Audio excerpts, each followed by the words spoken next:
Hello friends, welcome to my channel truth of share market. So discuss कर लेते हैं stocks for 17 नवंबर 2023। तो आज अगर रेजिस्टेंस की बात करें तो रेजिस्टेंस से काफ़ी अच्छी प्रॉफिट बुकिंग देखने को मिली है एंड स्ट्रॉन्ग प्रॉफिट बुकिंग, यानी हो सकता है कोई प्रो प्लेयर निकला हो, वो डेटा पे डिपेंड करेगा। तो डेटा वाली वीडियो ज़रूर देखिएगा, 8-9 बजे करीब आती हो। तो अगर स्ट्रॉन्ग आपके एफ निकले हैं या प्रो प्लेयर निकले हैं, अगर प्रो प्लेयर निकले हैं तो कोई दिक्कत नहीं है, वापस मार्केट धीरे धीरे ऊपर जाएगा।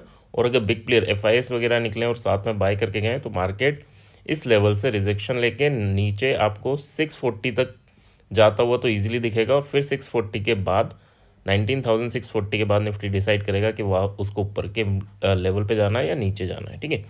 सो अभी स्टॉक की बात कर लेते हैं। First of all this video is only for education purpose. यहाँ मेरा telegram link and WhatsApp number given है, सो प्लीज़ ज्वाइन कर लें। स्टार्ट करते हैं विद एचडीएफसी बैंक।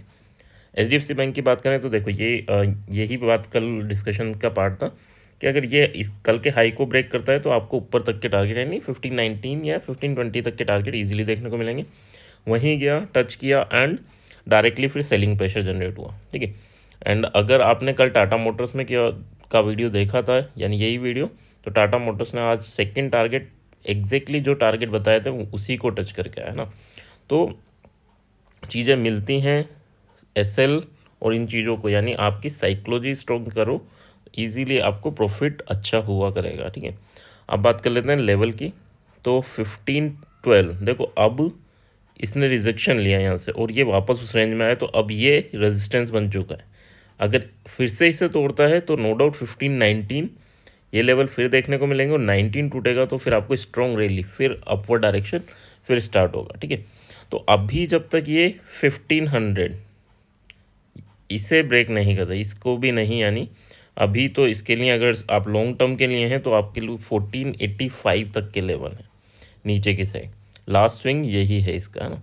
तो अगर हम देखें तो 15-12 के ऊपर 19 एंड 28 तक के लेवल, और 1503 के नीचे आपको 1495 एंड 1487 तक के लेवल इजीली देखने को मिल सकते हैं।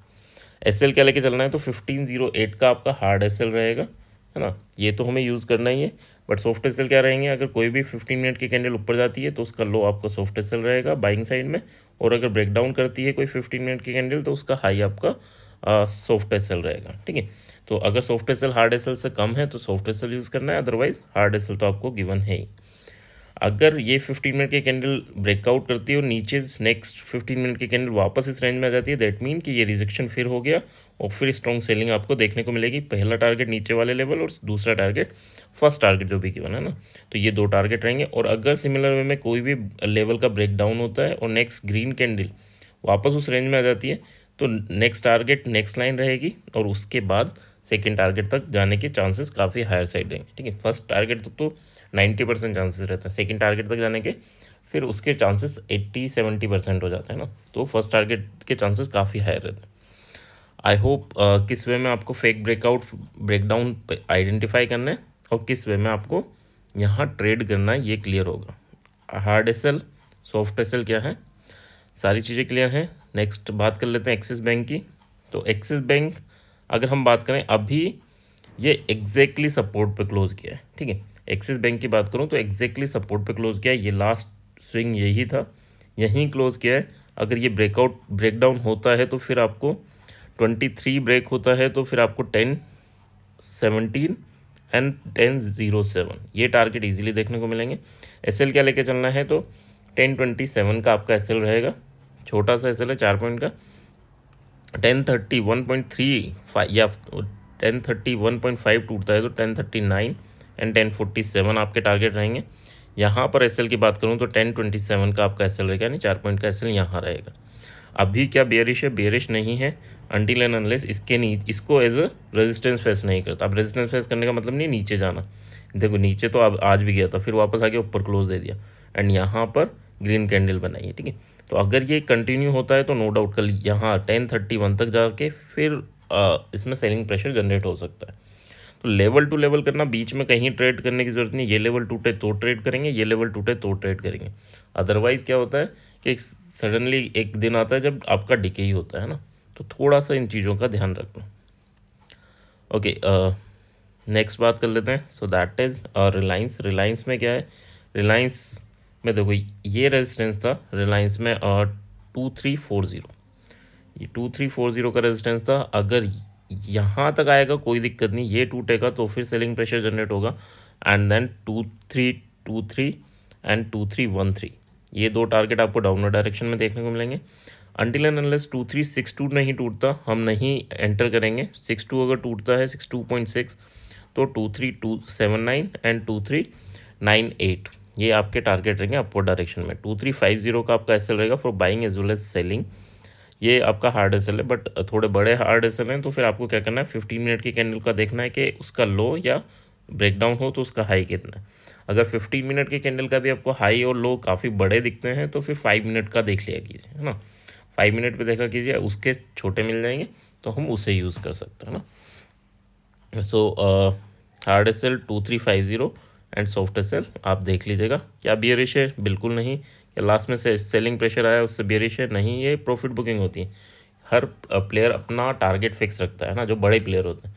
तो बड़े प्लेयर अपनी कुछ क्वांटिटीज़ कहाँ निकालेंगे, तो सबको पता था कि 830 के अराउंड यहाँ प्रॉफिट बुकिंग आएगी। पहले ये था 640 पे आएगी, फिर 830 के अराउंड, ठीक है।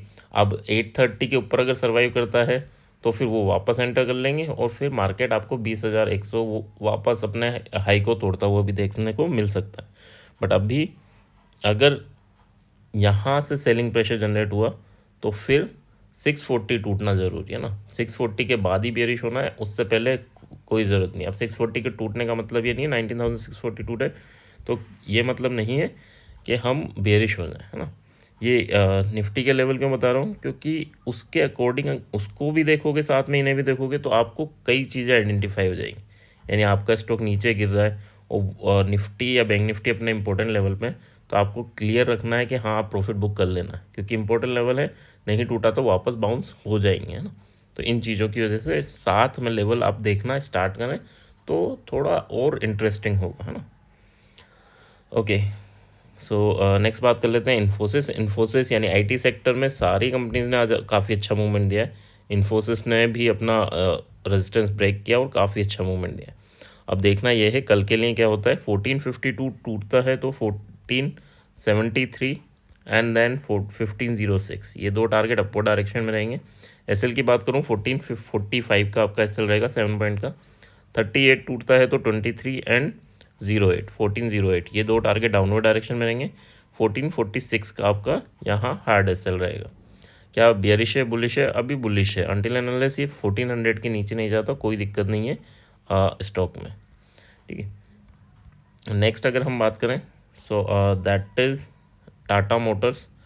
देखो टाटा मोटर्स की बात करें तो देखो टाटा मोटर्स अगर 684 अगर टूटता है तो 689, देखो कल यही लेवल आपको गिवन थे, इफ़ यू रिमेंबर कल का वीडियो आपने देखा होगा, तो यही लेवल गिवन थे, यही टारगेट गिवन थे, ठीक है।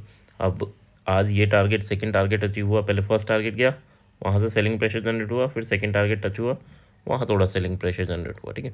तो कल के लिए क्या है, 684 टूटेगा तो ही हम बाय करेंगे for the target of 689 and then 694। 678 अगर टूटता है 79 सॉरी, तो 73.5 एंड देन 69, ये आपके टारगेट डाउनवर्ड डायरेक्शन में रहेंगे, ठीक है।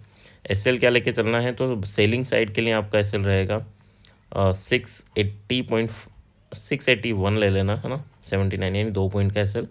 और अगर बाइंग साइड की बात करूँ तो 82.5, ठीक है, यानी यहाँ पर भी 2 पॉइंट का एसएल हम लेके चलेंगे। सो आई होप नेक्स्ट देख लेते हैं, नेक्स्ट क्या है। So that is Adani. Adani में क्या है, देखो अडानी मैंने कई बार बोला है कि ये अपने सपोर्ट पे, बट सपोर्ट से इसे बाउंस कर लेना चाहिए था, है ना। तो अभी तक इसने बाउंस नहीं किया तो फिर अब आपको यानी बाउंस कर रहा है लेकिन फेल होते जा रहे हैं, सेलिंग प्रेशर जनरेट होता जा रहा है ना। तो अब क्या है कि अब ये रेजिस्टेंस की तरह ही एक्ट करेगा। अब आपका 2250 काफ़ी इंपॉर्टेंट रेजिस्टेंस हो जाता है, ये नहीं टूटा तो फिर मार्केट इस महीने के एंड तक आपको 2088 तक देखने को मिल सकता है। ये अपने लेवल को तोड़ सकता है सपोर्ट को, क्योंकि काफ़ी टेस्ट होता जा रहा है।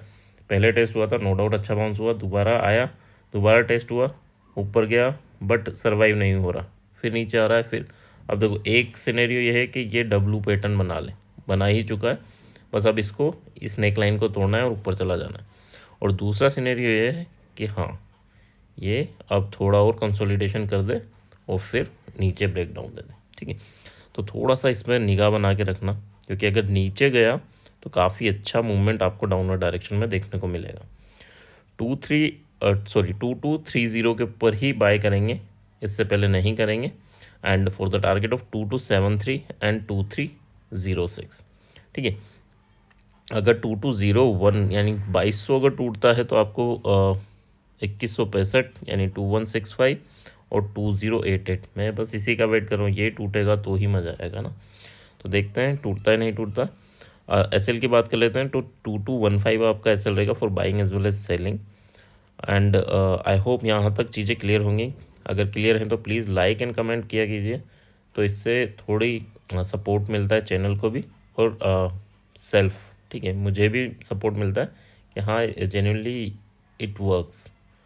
क्योंकि अगर नहीं वर्क होता तो फिर दिल नहीं होता बनाने का ना। तो अगर आपको पसंद है या आप देखते हैं तो सपोर्ट सभी को करना है, कुछ सपोर्ट करते भी हैं, thank you for your support. But जो नहीं करते वो भी प्लीज़ सपोर्ट किया कीजिए। तो आई होप चीज़ें क्लियर हैं, तो थैंक यू।